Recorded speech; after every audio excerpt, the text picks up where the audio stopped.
Hi everyone, it's Sonia here. This is a bit of a follow-up to my last video where I was just reporting you what the news is saying, that President Trump has the coronavirus and they took him to the hospital, military hospital.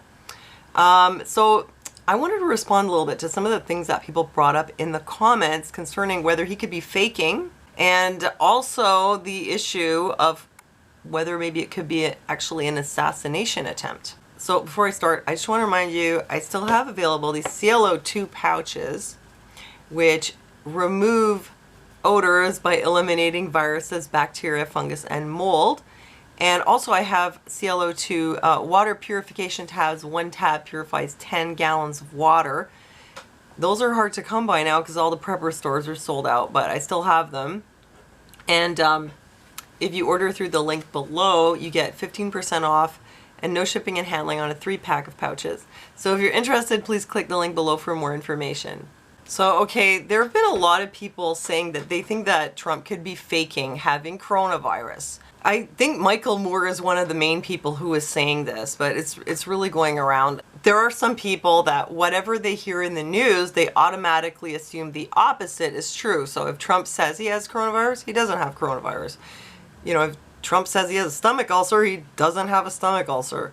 I think if you're approaching reading the news from that point of view, then why do you even read the news? Because whatever you're reading, you just say, oh, well, it didn't really happen, so why should I even read it?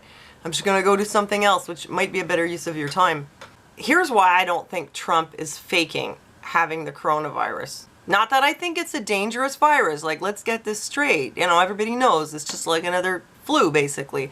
If you put this in the context of this virus having the death rate and severity equivalent to roughly a flu, you know, imagine headline, President has the flu, you know, stop everything, stop the presses. He's got the flu. Oh no, look how many of his staffers have the flu. Imagine if it was the flu. It would be like a non-story, right? But it's the coronavirus, so that's like the big thing this year. So they're reporting on it. Why would he fake it? Here's where I'm coming from, okay? Trump, and this was always how it was with him. He's always been like this. So it's not like an act he's putting on for his presidency. He has always been a guy with a big fat ego. He's always been the guy who brags that he is the best, it's the most, it's better than you've ever seen, more than you've ever seen, it's gonna be huge. Everything about this guy, it's always superlative. He's always gotta put himself in the light like he can do it better than anyone. He's healthier than anyone, he's smarter than anyone, he's more on the ball than anyone. This is not a guy who likes to portray himself as weak, and this is not a guy who needs to pretend he has an illness to portray himself as a hero. And actually, he's, what, for his followers, probably half of them don't even think that the virus is real at all. So, you know, in his voter base, him saying he has an illness, pretending to have an illness that they don't even think is real, is going to alienate a lot of his supporters, because they're going to think that he's lying. Because they don't think that it even exists. So they're like, oh, so now he's faking having a fake disease. What would that accomplish? I don't think it would accomplish much at all. And the other thing is, because of the kind of person he is, he doesn't want to look weak. He would be the last person to want to admit there was anything wrong with him, ever. That's really what I think. That's his kind of personality profile. Big ego, a little narcissistic, you know, always has to be the best, kind of a bully, right? So why would he say that he is sick if he's not? Now, the other thing was, it could have been a fake test. I mean, no, a false positive. The thing with the tests is, in a way, yes, like 90% of them are false positives, in the sense that with the PCR amplification being in some countries like mine up to 40 times, 45 times, whatever it is, they're picking up viral fragments. So they're not picking up who's actually sick. They're just picking up who's got fragments or part of the virus in their system. So what does it accomplish? You know, not really a whole lot. That's not exactly the same thing as an outright false positive. Here's an example of a real false positive. Let's say you get the flu, or no, even a flu shot. This was on the package. You get a flu shot, and then sometime later you go get an HIV test. There's something in that flu shot that's going to give you a positive on the HIV test, but you definitely don't have HIV. That's a false positive. A PCR test that picks up that you have some of that virus in you but doesn't say how sick you are, that's not a false positive. It's just kind of like a test that doesn't tell you very much.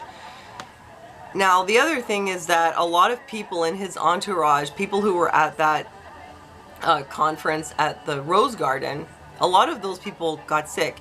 And if you look at the pictures of them, they were sitting right next to each other with no masks on.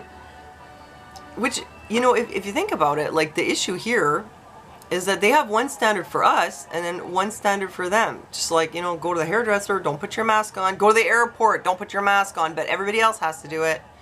Go to a conference at the Rose Garden, nobody's wearing a mask. Yes, they're outside, but they're right next to each other. Trump children not wearing a mask at the debate. It's kind of, you know, it's kind of insulting, right? It's like, you're setting the rules for us, but you don't think you have to follow them.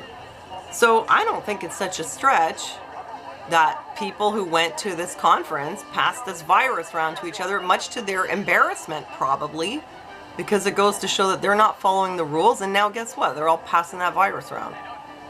It's like the White House staff have become the super spreaders.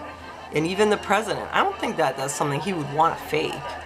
It makes him look bad. It makes his whole staff look bad. Everybody's to say, hey, look what happened. Look what you guys are doing.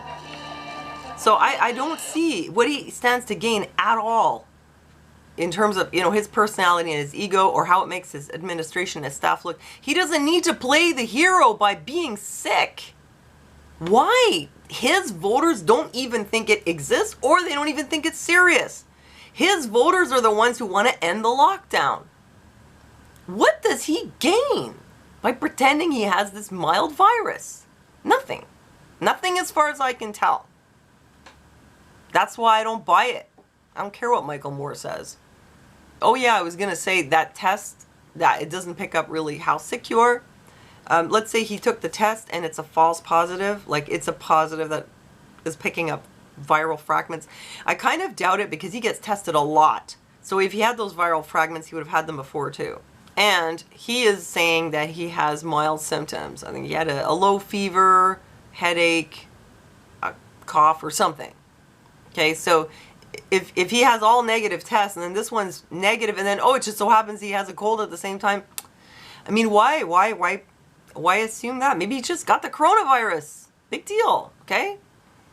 The other thing is the question of assassination attempt. A certain bombastic internet talk show host did predict in March that they could use coronavirus to then assassinate President Trump.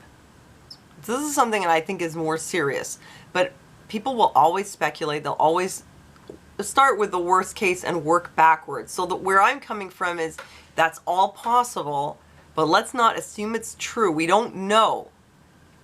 But this is something that could be done, could be real. That he could, there's that factor of like chance and probability again though, that he could catch it at some point and have a positive test, and then once he's taken into care, then anyone could administer anything to him, and then finish him off. The other thing would be that the test would be a fake positive, not a false positive, but like a fake positive to tell him, oh, you have coronavirus, and now take him into the care, and then somebody in there is going to finish him off. You know, like an infiltrator. Hospitals are kind of scary. It's a military hospital, it's all his people in there, but I've heard of stories, there's lots of stories of people, you know, something bad happening to them in the hospital. So let's say they gave him a test, they fake a positive just to get him in the hospital, and then once he's in there, they could do whatever they want. And then they could just claim, oh, well, he died of coronavirus. That is a very real possibility. I mean, it's a hypothesis. That would be one way he could get assassinated. But we would hope that all the staff around him would not be people who would do that. But again, if that was the case, why would he say he has any symptoms? And why would Melania also have a positive test and all these other people in his staff? What, did they fake all their tests too? What about Hope Hicks? Did she also fake having symptoms? That would mean that they all have to be in on it. Daniel, Hope Hicks, Kellyanne Conway, the senators who were at the Rose Garden, and that other guy, I forgot his name, sorry. And all the other people, okay, they would all, and Melania, they would all have to be in on it. It would be really like a Julius Caesar kind of case where they'd all conspire against him, they'd all get together, they'd all pretend to have it, so that then he can be given a test with a fake positive to bring him into the hospital and then finish him off. Okay, and that's a scenario, but at this time, there isn't really any proof of that. And people will always speculate. Of course I'm aware of this. It's on my radar too. I know what's going on. I mean, I can see what's happening. It's just I don't want to be the person who comes out here and says, I know this as a fact, because I don't. But is it possible? Yeah, it's possible. Well, let's hope that's not what happens. You know what I want to see for America is I just want to see them finish their election. Personally, I know a lot of my friends have given me grief over this. I guess I got a lot of very left-leaning friends. And it's not that I am like a right-winger at all. I'm a libertarian. But I just think at this time, I don't think Biden has like the strong enough leadership. I don't trust the Democrats right now. And I think that Trump would give them a stronger leadership and help the economy recover after this mess. Because I think with the Democrats, they're just going to shut everything down again. It's going to get even worse. So that's why I hope personally that the election comes out in Trump's favor. Call me crazy, but that's how I feel right now. So I just hope that they get through their election, that they get the president that the people want, whoever it is, actually, and that things can get back to normal for America. That's all I hope to see. I don't want to see all this craziness that's been going on for this year. It's been horrible. So that's what I'm hoping for. I'm just hoping for good outcomes for Trump and Melania to recover and for everything to kind of get back to normal in America. But are these scenarios possible? Yeah, they are. I've also seen a ton of people make a ton of predictions on here that never came to pass. So I'm not the kind of person to jump the gun and say this is what's going to happen, because we really don't know. So let's just hope for the best. So that's where I'm coming from. Thanks you guys for joining me. Thanks for joining me in the chat. Oh yeah, don't forget to check out the link if you're interested in the ClO2 pouches and tabs. Thanks a lot for your support on Patreon too. And thanks for listening to me, and I'll see you next time.